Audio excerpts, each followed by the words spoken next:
வாங்க, ஒரே ஒரு சக்தி வாய்ந்த வசனத்தை எடுத்து அது எப்படி வேலை செய்யுதுன்னு பார்க்கலாம்.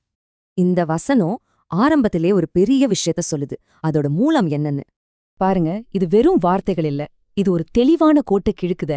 இங்க முக்கியமான வார்த்தை வஹி. இது மனுஷனோட சிந்தனையிலேருந்து வர்றதில்ல.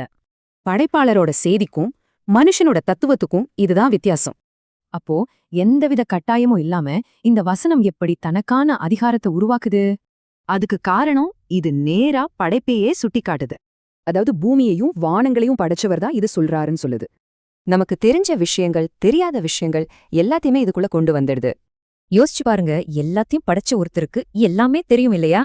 சரி, எல்லாம் தெரிஞ்ச ஒரு மூலத்திலிருந்து வர செய்தியோட நோக்கம் என்னவா இருக்கும்? இது வெறும் சக்திய காட்டுறதுக்கு இல்ல, நம்பிக்கைய உருவாக்குறதுக்கு. இதோட மூலம் அப்படிங்கறதால தான் இந்த செய்தி நமக்கு வழிகாட்டுதே தவிர ஒரு சுமையா இல்ல.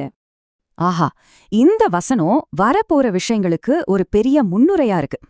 இதை கேட்கறவங்கள பணிவோடையும் நம்பிக்கையோடையும் கேட்க சொல்லுது. ஒரு செய்தி எங்கிருந்து வருதுங்கிறது நாம அதை கேட்கிற விதத்தையே மாத்திடுது இல்லையா? تنزيلا ممن خلق الأرض والسماوات العلا